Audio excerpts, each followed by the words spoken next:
გამარჯობა.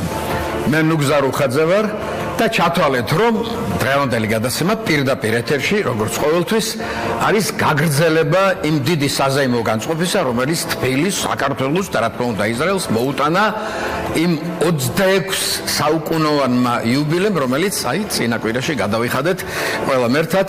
იყო დიდი მოლოცვები, დიდი ცეკვა თამაში, კეიფები, ასე ვთქვათ, სადღეგრძელოები და არამხოლოდ. აი იმ არამხოლოდზე მინდა დღეს გავამახვილო ზუსტად ყურადღება. ჩემი დღევანდელი სტუმარი არის ჩემ და სასიხარულოდ ჩვენი ძველი მეგობარი ბატონი იციკ მოშე, რომელიც გახლავთ საქართველოს-ისრაელის ბიზნეს პალატის პრეზიდენტი. გამარჯობა. გამარჯობათ. ბატონი იციკ და დიდი მადლობა რომ მოგზანდით. აუ რამდენი სალაპარაკო მაქვს დღეს თქვენთან და მინდა რომ აი ყველაფერზე მოვახერხოთ პასუხის გაცემა. ერთი კიდევ ერთხელ მინდა მოგილოცოთ ეს მშვენიერი თარიღი, ეს დიდი ზეიმი ყველას ვისაც ეს ეხება და ვისაც არ ეხება პირდაპირ, მაგრამ ვის მონაწილეობა მიიღო და ვის გულშემატკივრობდა აი ამ იუბილის ჩატარებას. თქვენ საქართველოში ვიცი რომ უკვე кайხანია ხართ და აქ მუშაობთ და ხართ ამ შესანიშნავი საქმის წინამძღოლი. და ისიც ვიცი, წავიკითხე თქვენი ბიოგრაფია, რომ პატარა ბიჭი იყავით, ხო წახვედით, ხო მშობლებთან ერთად, ხო? და მე შეხვედით უნივერსიტეტში, კი ისწავლეთ ენას გადასარევად, ისწავლეთ დაამთავრეთ უნივერსიტეტი, მაგრამ რა მინდა ესე გითხრა, აი დიდი მადლობა და ყოჩა, რომ აი ქართული ენა ესე კარგად შეინარჩუნა, ესე იგი ქართულად მეტყველებ წყიმარლეთ აბსოლუტურად და ეს თითქოს ბუნებრივია, რატო იცი? ისიც მშობლიურია და ისიც მშობლიურია, ასე არ არის? დიახ. ხო და მე კიდე ამას ყველაფერს ვუყურებ სიმბოლიურად. ქართული ენა ხომ მშობლიურია და ივრიტიც ხომ მშობლიურია და ასეთივე მშობლიურია თქვენთვის დარწმუნებული ვარ ბედი იმ ქვეყნისაც და ამ ქვეყნისაც. რომელზედაც აი ასეთი მონდომები და ასეთი როდონებით მუშაობდა, აი არაფერს არ ეპოები და აი ამ ორი ქვეყნის სასარგებლოდ შრომაში ასე ვთქვათ მიდის ეს ცხოვრება და უკვე 10 პატარ ბიჭი ხარ უკვე. ეხლა რა მინდა გითხრა, რას მეტყობდი, აი ყველა ეს საინტერესო მომენტები რა იყო, როგორ განვითარდა ეს ყველაფერი თქვენ ცხოვრებაში? პირველ რიგში მინდა რომ ვინაიდან საქართველოს მოსახლეობა გვიყურებს, დიდი მადლობა გადავხადო ყოველ ქართველს, რაც მოხდა ამ დღეებში და საქართველოს მთავრობას, ვინაიდან ქვეყნის დედაქალაქში, ცენტრალურ ქუჩაზე, ისრაელის დროშები, ებრაული წარწერა, ეს არც ისე მარტივი რამ არის და ბუნებრივი პატარა ერების, როგორც ჩვენ ვართ ქართველები და ებრაელები, ჩვენ გვაქვს უდიდესი დეფიციტი სიყვარულის და საქართველოში ეს სიყვარული ყოველ ებრაელს აქვს და აქვს ისრაელის ქვეყანას. ხლა შეეხება ჩემ მუშაობა საქართველოში, ძირითადად ჩემი სიყვარული ქართველი ხალხის მიმართ, საქართველოს მიმართ, ეს არის იმ პერიოდში, როდესაც მე მუშაობდი, ვინაიდან ძალიან პატარა წავედი და თუ დღეს რამეს ვაკეთებ მთელი ემოციით, მთელი გულით, ეს არის იმ სიყვარულის გამო შედეგად, რაც ჩვენ მივიღეთ საქართველოში. ეს ძალიან ახლა მითხარით, ძალიან დამახასიათებელია ქართულ-ებრაული ურთიერთობებისათვის საერთოდ ჯერ თქო ამ სიგრძეა, ამ ხნის ურთიერთობა და მე კიდე ეს იმდანაც ბუნებრივი ურთიერთობაა, რომელიც უფრო ბუნებრივი ალბათ არც არსებობს ხალხებს შორის ურთიერთობა ვიდრე ეს და აი რა მაინტერესებს აი ვდგავართ თუ არა ჩვენ იმ გზაზე რომ ეს ადამიანური, ეს საყვარელი, ეს პურღვინიანი, ასე ვთქვათ და მოფერებითი ურთიერთობა რომ გადავიტანოთ სხვა სიბრტყეებში, გადავიტანოთ საქმეში, ისა რომ ვასარგებლოთ ორივე ქვეყანას. მე მესმის იცი კარგად რომ იცი ეს ქართველი ებრაელები რომლებიც აქ ცხოვრობენ და მე რამდენი ყავს მათ შორის მეგობარი, მარტო მეგობრად ესე იგი ჯამლეთი მეყოფა, ესე იგი ხუხაშვილი მას ვენაცვალე.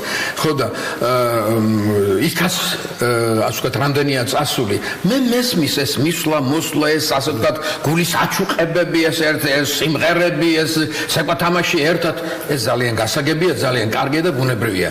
მაგრამ იცით მე მინდა გადაგიყვანოთ ახლა სულ სხვა სიბრტყეში. მე დავიწყებდი ასეთი შეკითხვით. თქვენი პალატა, რომელსაც თქვენ ხელმძღვანელობთ, საქართველოს-ისრაელის ბიზნეს პალატა. რამხელა საქმის პატრონი პალატა, ასე ვთქვათ, რა პარამეტრებში მუშაობს? მილიონების, მილიარდების, ასეული მილიონების, აი რა პარამეტრია? ჯერ წარმოვიდგინოთ ეს საქმიანობის. მე დიდი მადლობა მინდა ამ კითხვაზე, რომელიც თქვენ დამისვით. რა თქმა უნდა, ბუნებრივი არის ქართული ებრაული ურთიერთობა, ამას რა თქმა უნდა ანალოგი არ აქვს სხვა ქვეყანაში, მაგრამ ზუსტად ამისთვის არის შექმნილი ბიზნეს პალატა. როდესაც ჩვენ შევხედით ბიზნეს პალატა, იმ დროს საქართველოში სიტყვა სავაჭროს ჰქონდა ნეგატიური კონოტაცია. ამიტომ დავარქით ბიზნესი, ამიტომ ამას შედის კულტურა, ბიზნესი, ვაჭრობა, ინვესტიციები და ასე შემდეგ. ჩვენ ყველაფერი უნდა გავაკეთოთ ორივე მხარე, რომ გადავიყვანოთ ქვეყნების ურთიერთობა. საქართველოს ისრაელის ურთიერთობა. ამიტომაც იყო ჩვენი სლოგანი ბოლო ბიზნეს ფორუმზე, ერების კავშირებიდან ქვეყნების კავშირებამდე.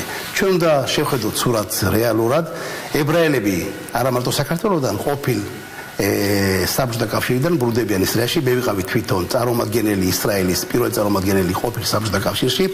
ამიტომ ჩვენ ორივე მხარეს ისტორია არ გვაპატიებს, რომ ეს პერიოდი თუ ჩვენ არ გამოვიყენეთ ქვეყნების ურთიერთობაში, არის უდიდესი პოტენციალი ისრაელში და განწყობა საქართველოს მიმართ, ეს გამოჩნდა ბოლო ბიზნეს ფორუმზე. ჩვენთან ჩამოვიდა 100 ინვესტორი, თითქმის ყველა ახალი სახე, ისრაელის წამყვანი მედია, პირველად ჩამოვიდნენ ებრაელები მსოფლიოდან, ამერიკიდან, ბელგიიდან, რუსულენოვანი ორგანიზაცია არის ფილანთროპების და ჩვენ ხედავთ, რომ თუ ვიმუშავებთ ორივე მხარე, ჩვენ შევძლებთ ერების კავშირები გადავიყვანოთ ქვეყნების კავშირებში. მე კიდევ ერთხელ მინდა კითხვა, გულწრფელად მითხარი ძალიან გთხოვ, გულზე ხელი დაიდე. რადგანაც ასეთი ახლობლური ურთიერთობები გვაქვს. აი ეს დელეგაციები ჩამოსული ქართველი ებრაელი, აი ხო არ გადაყვა უფრო აი შინაურულ ურთიერთობებს და ეს საქმიანი და სახელმწიფო ურთიერთობები გვერდზე ხო არ დარჩა დროებით, რა თქმა უნდა. ხო არ იყო ასეთი არა, ესეც თუ ხდება, ესეც ბუნებრივია. ვინაიდან მართლა არის უდიდესი სიყვარული ქართველი ებრაელების მიმართ, ამიტომაც მუშაობთ ორივე მართლობები. ერთი არის ბიზნეს ფორუმები, ქვეყნების ურთიერთობები და არის საქართველოს და ქართველი ებრაელების ურთიერთობები. აი ამ წუთში კმაყოფილი ხართ იმ ურთიერთობით, რომელიც არსებობს ორი სახელმწიფოს დონეზე. კმარა? ორი სახელმწიფოს ურთიერთობები რო გაანალიზო, უნდა იცოდე ორივე სახელმწიფო, უნდა იცოდე ორივე სახელმწიფოს პოტენციალი. თქვენზე კარგად ვინიცის მე. ამიტომაც ჩვენ მუშაობთ ამ საკითხით, ჩვენი ხედვით, ჩვენი ანალიზით, საქართველოს და ისრაელის შორის არ კეთება 10% იმისა, რის გაკეთება შეიძლება. ამაზე მუშაობთ, ამაზე უნდა იმუშაოს ორივე მხარე და მე კიდევ ვამბობ, რომ არ იყოს განწყობა ორივე მხარეს.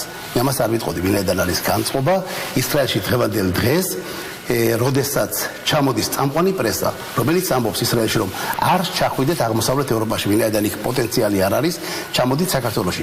როდესაც ისრაელში, თქვა ტელ-ავივში, რომელიმე სტუდენტი გამოუშვებს წიგნს 21 დღე საქართველოში, ეს არ არის ადამიანი, რომელმაც ქართული იცის, ან საქართველოში დაიბადა.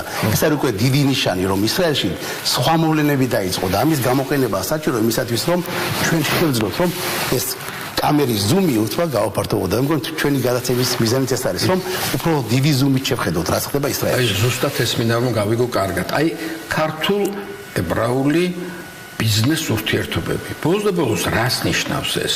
რა ზომის, რა პარამეტრების ეს, რა მსისხო, რამდენად მსხვილი ბიზნეს ურთიერთობები შეიძლება გაჩაღდეს? რა შეიძლება მოუტანოს ამან ორივე ქვეყანას? და ბოლოს ხალხი როგორ ისარგებლებს ამ ურთიერთობებით? აისახება თუ არა ეს ცხოვრების დონეზე ბოლოს, როდის აისახება და რამდენად? დავიწყოთ იქიდან, რომ თქვათ კრიზისამდე ისრაელიდან კერძო ინვესტიციებით, ეს არ არის თქვათ ტენდერები, ეს არ არის ბანკის თანხები, არამედ ადამიანები, რომლებიც მოიტანენ თავიანთი პირადი თანხები. შემოვიდა საქართველოში ჩვენი გზით $350 მილიონი და რომ არ ყოფილიყო მსოფლიო კრიზისი, ეს ციფრი ავიდოდა $1 მილიარდამდე, ვინაიდან თუ ლაპარაკი არის უძრავ ქონებაზე, $350 მილიონი თქვათ უძრავი ქონების რეალიზაცია შეიძლება დამატებით $9 მილიარდი. საერთოდ ისრაელიდან გადის აღმოსავლეთ ევროპაში თითქმის $10 მილიარდი და დღეს აღმოსავლეთ ევროპა უკვე საინტერესო არ არის ებრაელი ინვესტორებისთვის. ჩვენ ერთობლივ მუშაობით შეგვიძლია რომ დიდი თანხები შემოვიტანოთ საქართველოში. თქვათ როგორ მოქმედებს ეს პირადად ადამიანებზე, მე მახსოვს წავკისი და მუხრანი, საგურამო და ბევრი უბნები, თქვათ მანამ ებრაელებს შემოვიდნენ და იმის შემდეგ თქო და ეს მოქმედა ვინაიდან იქ შეიძინეს მიწები, შეიძინეს შენობები, დასაქმდა უამრავი ადამიანი, ეს ნელ-ნელა მოქმედებს. თქო და ეს არ არის საქართველოს განვითარების ყველაზე მნიშვნელოვანი რამ, საქართველოში ბევრი რამ კეთდება და ეს არის ერთ-ერთი ნიშა, რომელიც საბოლოო ჯამში შედეგს მოუტანს ქართულ ხალხს. მაგის ერთი ძალიან კარგი მაგალითი მაქვს სხვათა შორის. მე მახსოვს რომ ამ რამდენიმე წლის წინ იყო ისრაელი ბიზნესმენების ერთი ჯგუფი, რომელსაც უნდა ეშენებინა კოჯრის მშვენიერ ტერიტორიაზე, ეგრეთ წოდებული ამერიკული სოფელი. მაგრამ ეს მერე მიწყნარდა და ეს რისბრალი იყო კრიზისის თუ უკან დაიხიეს, რაღაც არ მოეწონათ. რატომ შეჩერდა ეს პროექტი? იმიტომ რომ პრაქტიკულად მიწა ნაყიდი აქვს და დღესაც მათია ეს მიწა. და რა მოხდა ასეთი რო გაჩერდა? ძალიან ბევრი პროექტი არის შეჩერებული, ეს იმის გამო კრიზისი იყო. და გამომდინარე ბოლო ბიზნეს ფორუმიდან ჩვენ ვხედავთ რომ ისრაელის ინვესტორები ბრუნდებიან საქართველოში და საერთოდ შემიძლია აღვნიშნო რომ აღმოსავლეთ ევროპაში დაბრუნება იწყება თბილისიდან. აღმოსავლეთ ევროპაში არ ბრუნდებიან და თბილისში რა კარგი ნათქვამია, აღმოსავლეთ ევროპაში დაბრუნება იწყება თბილისიდან. ეს არის ისრაელის რამოდენიმე გაზეთი. ანუ იმედი არსებობს რომ ეს პროექტი აღდგება, ხო? არა მარტო ეს პროექტი, რამოდენიმე სხვაებით რამდენიმე. იმიტომ ძირითადად 350 მილიონი დოლარი ჩადებული არის საწყის ეტაპზე. ეს არის თქვა ნაკვეთები არის ნაკიდი, ამას კიდევ აშენება. არავინ არ ყიდულობს ნაკვეთს იმისათვის რომ ეს დარჩეს ნაკვეთად. უნდა აშენონ, უნდა დაგეგმონ, უნდა რეალიზაცია გაუკეთონ. მინდა გაგეზიარო ჩემი ერთი მოსაზრება ისეთი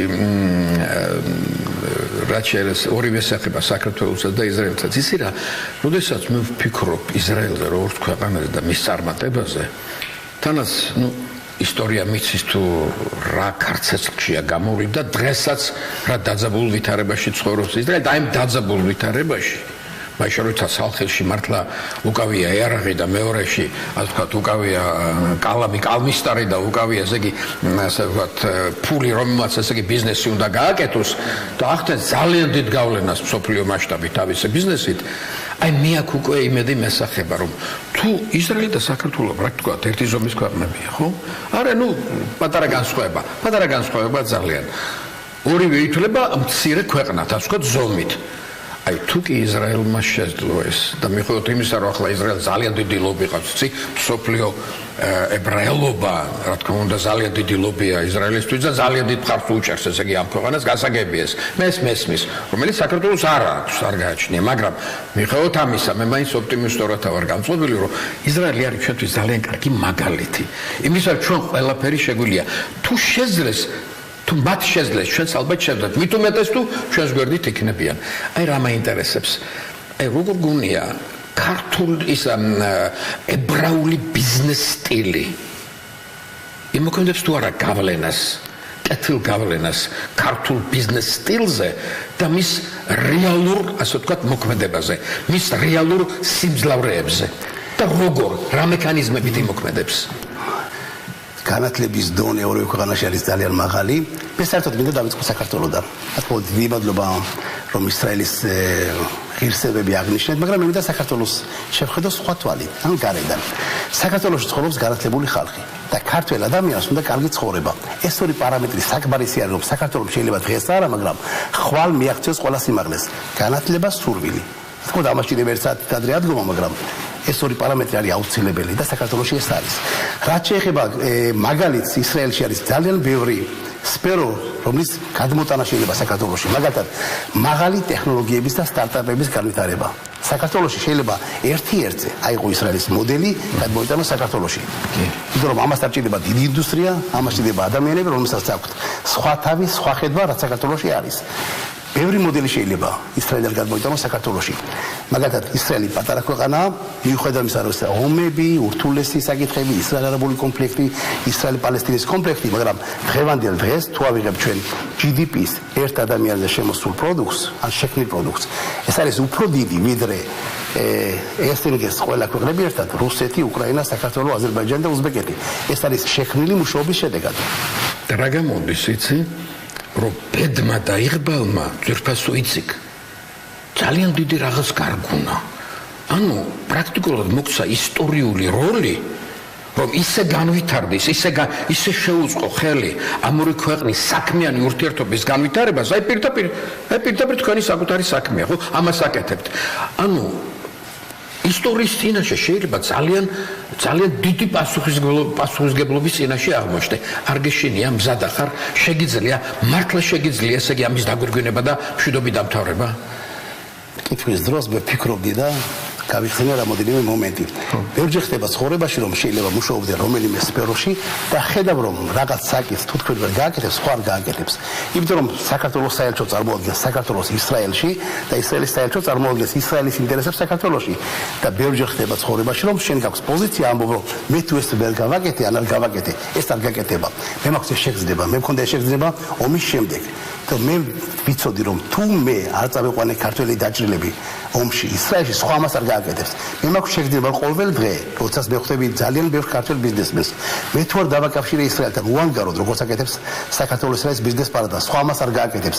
თქო ეს შეგრძნება მაქვს და მე მინდა გითხრათ ერთი რამ. მე ვიყავი პირველი წარმომადგენელი თქვენი თვით ისრაელის ყოფილ საბჭოთა კავშირში და იმ მილიონი ებრაელის დაბრუნებაში ისრაელში დიდი წვლილი შევიტანა ისრაელის პრესამ აღნიშნა რომ მე ვარ არქიტექტორი ებრაელების დაბრუნების ხა მე ვეკითხები ჩემს თქვენ უკვე მითხარით რომ არც ისე პატარა ბიჭი ვარ და რა შემიძლია ყველაზე კარგად ყველაზე დიდად ყველაზე ღირსეულად და თელი ემოციით გავაკეთო ჩემს ცხოვრებაში და მე მაქვს პასუხი თქვენ კითხვაზე მე შემიძლია დავაკავშირო საქართველოს და ისრაელი მე არ მინდა შევეხო ნოსტალგიას მე არ მინდა შევეხო ქართულ და ქართულებრივ ურთიერთობას ამას დაუტოვებ სხვა ადამიანებს მინდა ამას აკეთებ ძალიან კარგად ვაკეთებ ყველაფერს ყოველ დღე დავაკავშირო საქართველოს და ისრაელი მე ვიცი რომ შეიძლება ბევრი ნაბიჯი არ იყოს პოპულარული მაგრამ მე ვიცი რომ ხვალინდელ დღეს როცა შედეგებს დავინახავ და ბევრ შედეგს ვხედავ მე შემიძლია უთხრა ჩემ თავს რომ მე ეს ჩემი ისტორიული როლი პატარა და მცირე შევასრულე ეს რაც თქვენ გეხებათ ეხლა მოდი დავწუნოთ როლი და განწყობა ორი ერთი ქართულ ბიზნეს წრეებში რა განწყობაა რა სერიოზულობით ესე იგი რა მეცადინეობით ცდილობენ რომ ეს ურთიერთობა განვითარდეს და შედეგი მივიღოთ და მეორე რა განწყობა მიმდინარე ხელისუფლებაში ასეთივე სერიოზული ასეთი როგორც თქვენ გაქვთ ეს ანუ პასუხი თქვენს მცდელობაზე პასუხი თქვენს ინიციატივებზე ჯანსაღია ქმედითია ჩვენი როლი მიუხედავად იმისა რომ ყველაფერს ვაკეთებთ ორი ქვეყნის კავშირებში ეს არის ჩვენ მოვიყვანოთ ცხენი დინარემდე თქვა ქართული მხარე უნდა გააკეთოს ყველაფერი რომ ცხენმა დინარეში წყალი დალიოს მე მინდა ვილაპარაკო მეტად განწყობაზე განწყობა დღევანდელ დღეს ისრაელის ქვეყანაში არის მაქსიმალური არასოდეს ასეთი განწყობა ისრაელის ქვეყანაში საქართველოს მიმართ არ ყოფილა ყოველი ტურისტი რომელიც ჩამოდის საქართველოში ხდება საქართველოს ელჩი ისრაელში დღეს შეიძლება ითქვას რომ აღმოსავლეთ ევროპაზე მხოლოდ საქართველოს იწერება კარგი სტატიები ხო და ჩვენ ამაზე ვმუშაობთ ასე საქართველოში არის უდიდესი სურვილი ისრაელთან ურთიერთობაზე ისრაელთან კავშირში მაგრამ ამ დროს იკითხავთ რომ რატო არ გამოდის უფრო მეტი რატო არის მარტო 10% ორივე ქვეყანაში თავრობაში საზოგადოებაში ბიზნეს წრეებში არის უდიდესი დეფიციტი ცოდნა მეორე მხარეს რა პოტენციალი არის რა საჭიროება არის რა შედეგზე შეიძლება მიღწევა ანუ კარგად არ ვიცნობთ ერთმანეთს რა თქმა უნდა არ ვიცნობ ჩვენ ერთმანეთს ჩვენ არ ვიცით ერთმანეთის ბიზნეს კულტურა თუ ჩვენ გავაკეთებთ ანალიზს რაც იყო 10 წლის წინ და ის ბიზნესმენები რომელიც ჩავარდა ურთიერთობებში ყველა თითქმის ანალიზის შედეგად იყო ვინაიდან ერთმა მხარემ არ იცოდა მეორე მხარის ბიზნეს კულტურა არ იცოდა მეორე მხარეს უფრო მეტად პოტენციალი არის სურვილი არის საკმარისია დაემატოს ცოდნა მე მჯერა რომ შეიძლება ანუ ძალიან მაღალ დონეზე ავიდეს კავშირი. ჩემთვის ახალი ამბავი და ანუ ასე უნდა ვიფიქროთ, რომ მონდომება ბიზნესრებში და მთავრობაში არის, მაგრამ საჭიროა რომ აქითაც და იქითაც ორივე მხარეს, მაგრამ საჭიროა რომ უფრო მეტი ვიცოდეთ ერთმანეთს. რა თქმა უნდა. რომ სიტყვა საქმეთ ვაქციოთ. რა თქმა უნდა. საქმე კეთდება, მაგრამ ცოდნის შედეგად შეიძლება უფრო დიდ შედეგებზე მიღწევა. გასაგებია, უფრო ღრმად უნდა შევიდეთ ერთმანეთის ცხოვრებაში და ასე ვთქვათ, იმაში, რასაც წარმოადგენთ. თუ შევხედავთ ისრაელს საქართველოსთან ჩვენ უნდა როგორც თქვით ზუმი უნდა გავხსნათ და უნდა გავესწროთ ისრაელის საზოგადოებას უფრო მეტად არა მარტო ქართველ ებრაელებს და არა მარტო რუს ებრაელებს არამედ ისრაელელებს რომლებიც მზად არიან უფრო მეტი მოისმინონ საქართველოს ამიტომაც ჩვენ ჩამოყავს ისრაელის ბიზნესტრეები საქართველოში მაგალითად იანვარში თბილისის მერთან ერთად ჩვენ მივყავს ქართველი ბიზნესმენები იერუსალიმში იერუსალიმის მერმა აიღო თავის თავზე რომ შეახვედროს ინვესტორები ერთმანეთს გასაგებია მე უკვე წარმოვიდგენ ეს პოტენციალი ტენდენცია და მე მივხვდი რომ მხოლოდ ქართველ ებრაელების დონეზე საქმე თუ კულტურული თუ სხვა ურთიერთობა ეს საქმე ზღვაში წვეთია პრინციპში, იმიტომ რომ ორი ხალხი, ორი სახელმწიფო უნდა იყოს ერთმანეთთან დაკავშირებული, ორი ბიზნეს სამყარო უნდა იყოს თავიდან ბოლომდე ერთმანეთთან დაკავშირებული და არა ის სეგმენტი, რომელსაც წარმოადგენს ქართველი ებრაელობა. ხო სწორია? ნუ შეგვიძლია თქვა რომ ტანგოს ჭირდება ორი მხარე. კი. სხვა გზით ცეკვა არ გამოვა. ეხლა მოდელებზე მელაპარაკებოდით, ბატონო იცით და უცებ მოდელი რომ მითხარით, გამახსენდა აი კიბუცი გამახსენდა. ჩვენთან ახლა მოგეცანებათ რომ სულ სოფლის მეურნეობაზეა ლაპარაკი და მაინც და მაინც ახლა რო გითხრათ რომ დიდი ტრაბახი შეგვიძლია რომელიმე დარგში და მათ შორის სოფლის მეურნეობაში, რა ვიცი, ალბათ თავ შეიკავებდი ტრაბახისგან და აი კიბუცის მოდელი დღეს უკვე საქართველოში კოოპერატივების აღდგენაზეა ლაპარაკი, შეიქმნა სააგენტო, საკავშირი გარდაიცვალა საქართველოში, თქვათ, სხვა მოვლენებთან ერთად და გვინდა რომ ახალი სიმძლავრეები მოვიდეს კოოპერატიული საქართველოში. აი ავიღოთ სოფლის მეურნეობა მაგალითად და ავიღოთ ებრაული კიბუცი. გამოდგება თუ არა ეს მოდელი როგორც კოოპერატივის მოდელი საქართველოში. თუ სულ სხვა რაღაცაა კიბუცი. ადამიანები ბევრად არაკობენ ამაზე. კიბუცს აქვს თავისი ისტორია, ეს იყო იმ პერიოდში, როდესაც ებრაელები ამოვიდნენ ისრაელში. მე მგონი კიბუცს ჭირდება ადაპტაცია. რაც ხდება საქართველოში. ხო არ ახსნათ რა არის კიბუცი ჯერ რომ ვიცოდეთ რაზე ალაპარაკი. საბჭოთა სისტემებს გაგვახსენებს. კოლმეურნეობას. რაც ხდებოდა კიბუცში, მაგრამ ეს არის საბჭოთა სისტემების იდეალიზაცია. მის შემდეგ კიბუცები შეიცვალა ისრაელშიც მოხდა მორგება დღევანდელ სიტუაციაში, მაგრამ მე მაინც გონია რომ საქართველოს ჭირდება სოფლის მეურნეობაში, ეს არის ცოდნა ისრაელიდან დანარჩენი ინვესტიციები მოდის მსოფლიო ბანკიდან, სხვა ბანკებიდან, არ არის აუცილებელი რომ ჩამოვიდეს ისრაელის ჯგუფი და შექმნას ყველაფერი. ქართულ ჯგუფებს დღეს არის საკმაოდ განვითარებულები, საკმაოდ დიდი სურვილი აქვს, მოზიდვა შეუძლია თანხების, ვინაიდან ბიზნეს კეგლის წერა ყველა მიცის, საკმარისი არის გამოცდილება და სხვადასხვა პროფესიონალების ჩამოყვანა საქართველოს შეიძლება ქართულმა ბიზნესმა თავისით შექმნას ის წარმატებული მაგალითები საქართველოში. კარგი. თქვენ რამდენჯერმე მიხსენეთ და ცოდნა. მე მინდა გამოვიდე ამ კომენტარიდან და გესაუბროთ კვალიფიკაციაზე საერთოდ. არ მხოლოდ საერთოდ ადამიანთა კვალიფიკაციის შესახებ. ნუ ვიცი საქართველოს განათლებული ქვეყანა, ასე ითვლება, ძალიან ბევრი მცოდნე ადამიანია, მაგრამ უნდა გითხრა რომ მიუხედავად იმისა, რომ საქართველოში ძალიან ბევრი ცოდნა დაგროვდა, მაინც ადამიანები ხშირად და ყველგან წუწუნებენ იმაზე, რომ ვერ აკეთებენ საკმარის ფულს. და ხდება ერთგვარი კადრების გადინება ქვეყნიდან, იცი? ჩვენში ძალიან ბევრი ადამიანი არის მზად, ოღონდ იშოვოს საზოგადოებრივ კარგი სამსახური, მით უმეტეს თავისი სპეციალობით, რომ თავის ცოდნა გამოიყენოს სხვაგან, სხვა კულტურაში, სხვა ბიზნეს კულტურაში, სხვა ტექნიკურ კულტურაში და ასე შემდეგ, ქვეყნის გარეთ. აი, მოგვეხმარება თუ არა ეს ურთიერთობები, რომელსაც თქვენ ამყარებთ, ეს ბიზნეს ურთიერთობები, ქართულ ებრაული ურთიერთობები, იმაში რომ მოხდეს საქართველოში აი მცოდნე კადრების დამაგრება, მისი კვალიფიკაციის შემდგომი ამაღლება და მერე დაკავება. აი ამას გულისხმობთ თუ არა, როცა ურთიერთობებზე ლაპარაკობთ? 2008 წელს, როდესაც ომის შემდეგ ჩვენ წავიყვანეთ დაჭრილები ისრაელში, მე ვიყავი საქართველოში, თქვა იმ საავადმყოფოებში.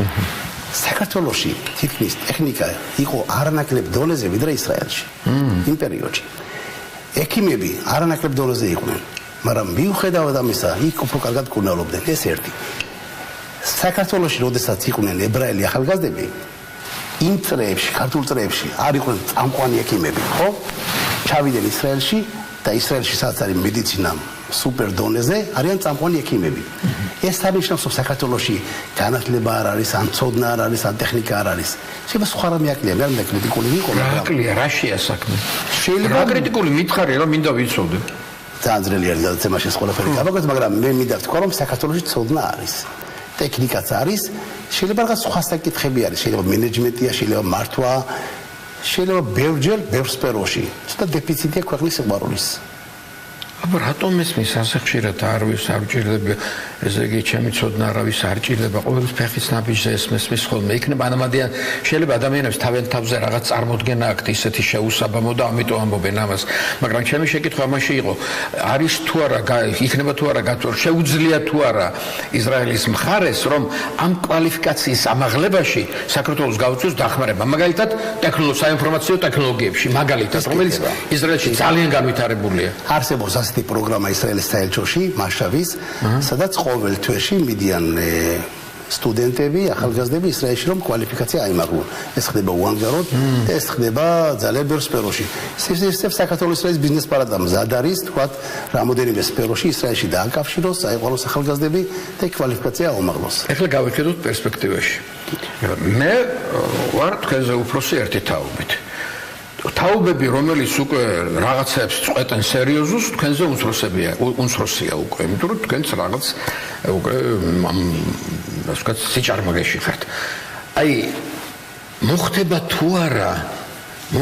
თუ არა შთანერგვა მომავალი თაობისათვის საქართველოსში და ისრაელშიც რომ თაობებმა ახალმა თაობამ ახალგაზრდებმა უნდა შეკრან პირი და ითანამშრომლონ რომ რასაც თქვენ გააკეთებთ დღეს და შექმნით ამ ურთიერთობებს ის წყალში არ ჩაიყაროს და ორგანულად რომ გაგრძელდეს ამაზე მუშაობა თაობებში მერე აი ეს კეთდება თუ არა თუ ჩვენ გავაკეთეთ ფოკუსირებას სამწუხაროდ მხოლოდ საქართველოს და ქართველ ებრაელების ურთიერთობაზე დიდი შანსია რომ ეს იყოს ძალიან უშედეგო ჩვენ უნდა გამოვიყენოთ ეს პერიოდი ქართველ ებრაელებს ამის განწყობა აქვს და ასრულებენ შეუძლიათ შეასრულონ უდიდესი ხიდი საქართველოს ისრაელის ურთიერთობებში იმიტომ რომ ამოცანა ან გამოცდა არ იქნება იმაში რომ რამდენად დღეს ჩვენ ხვდებით ერთმანეთს ყოფილი მეზობლები ყოფილი მეგობრები და ვართ კავშირში ერთად რამდენად ჩვენი შვილები მომავალი თაობა იქნებიან კავშირში თქვენ შვილებთან და შვილიშვილებთან ჩვენ იქ თუ ვერ შევძელით რომ ეს დავაკავშირეთ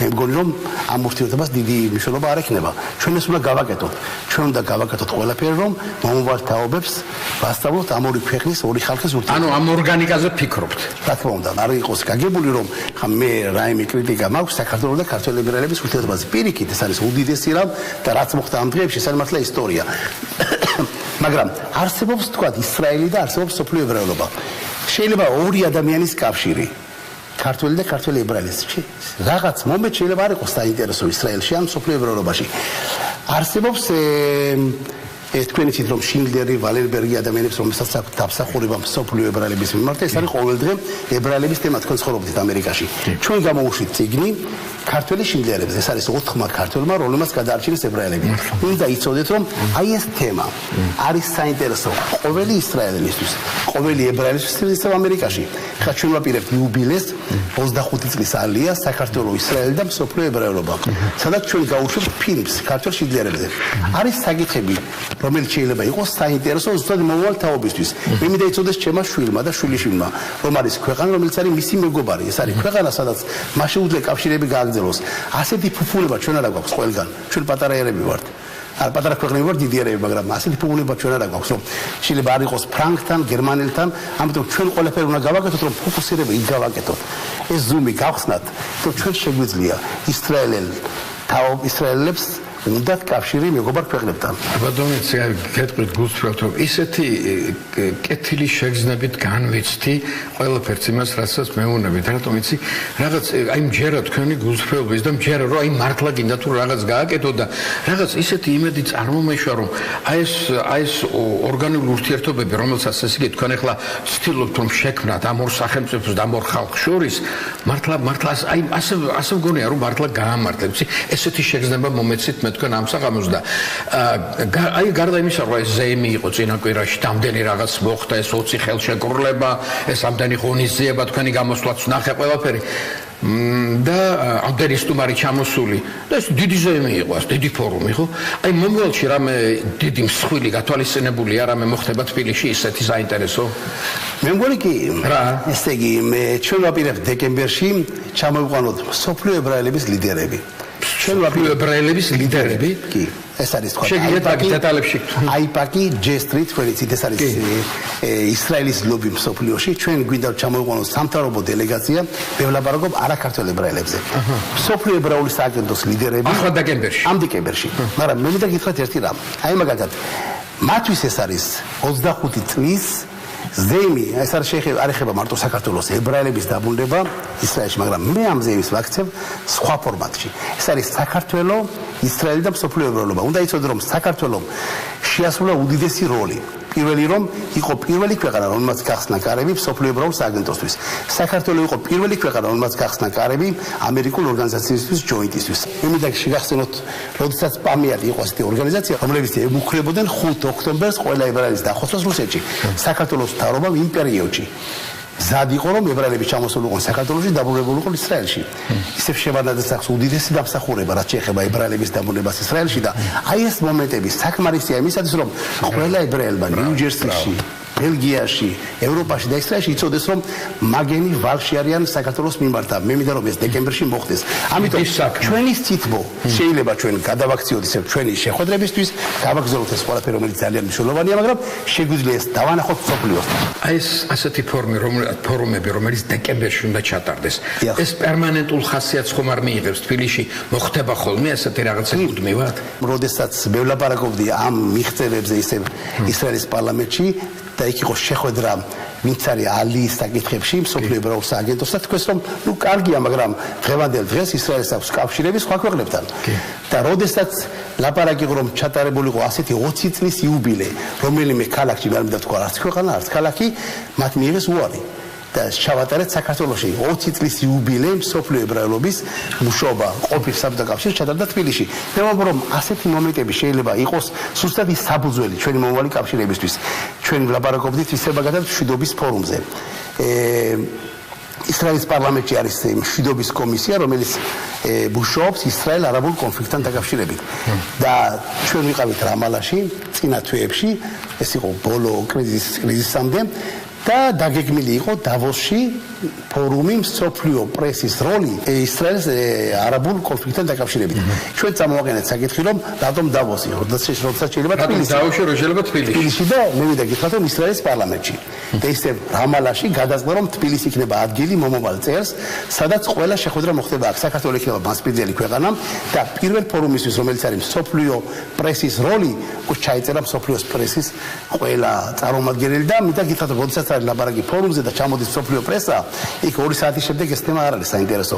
გადადიან საქართველოს ღირსებაზე და საქართველოს მსოფლიო როლზე, როდესაც ლაპარაკი არის მადრიდზე, დავოსზე, კემპ-დეივიდზე, გამოჩნდება თბილისი. ეს არის უდიდესი რამ. მე კიდევ ვამბობ, ჩვენი ფორმატი არის რომ საქართველოს და ისრაელის კავშირები, საქართველოს პიარი მსოფლიოში. აი ეს მომენტები არის, შეიძლება ჩვენი სითბო, ჩვენი კავშირები გადავაქციოთ ისევ ჩვენ დამატებით შეხვედრებზე, შეიძლება გადავაქციოთ რომ საქართველოს გამოჩენაში მსოფლიოში. ეს მარტივად კეთება და მსოფლიო ამისთვის მზად არის და ნამდვილად არის ეს კავშირები და გვინდა რომ ამითი სხვა ხიდები გავაკეთოთ. სიამოვნებით მივიღეთ მონაწილეობას იმაში, რაც მე მეხება პრესა, ასე ვთქვათ, როცა იქნება პრესის ფორუმი. დიდი მადლობა რა თქმა უნდა ყველაფერ ამაზე და ცხადია რომ მე დღეს დამჭა შტაბეჭდილება რომ რაღაც რეალურთან გვაქვს საქმე. იცი რაღაც ნამდვილი წარმოიშვა მე მგონი ასეთი ნამდვილი შეიძლება ბევრია, მაგრამ შეხება დღეს მე მქონდა ქართულ ებრაულ ურთიერთობებთან, ისრაელ-საქართველოს ურთიერთობებთან და მე დიდი კმაყოფილება განვიცადე. მაგრამ დასკვნაც გავაკეთე ასეთი რომ ეს მოძრაობა არის თურმე როგორც ბატონმა იციკმა მითხრა, არის ორმხრივი. ანუ მონდომება, ძალისხმევა, მესადინეობა უნდა იყოს ერთნაირი ორივე მხრივი. ეს ერთი. მეორე, ის რომ საქართველოს თბილის აქვს ერთი ძალიან დიდი შესაძლებლობა, რომელიც გადაიქცეს ძალიან ცნობილ ქალაქად მსოფლიოში, იმიტომ რომ აქ ჩატარდება ამ პარამეტრის საერთაშორისო შეხვედრები, რომელსაც ასე ვთქვათ, ქართული სახელმწიფოების განვითარებისათვის ძალიან დიდი მნიშვნელობა ენიჭება. მე ამით მინდა დავასრულო ჩვენი დღევანდელი გადაცემა, მინდა ბატონ ისიქს გადავუხადო უღრმესი მადლობა, ჩვენი სტუმარი იყო საქართველოს ისრაელის ბიზნეს პალატის პრეზიდენტი ბატონი იციკ მოშე და მე იმას არ ვკარგავ რომ ჩვენ კიდე მოგვიხდება ეთერში ერთად ყოფნა ძალიან საინტერესო საკითხებზე. დიდი მადლობა ყველას. მომავალ შეხვედრამდე.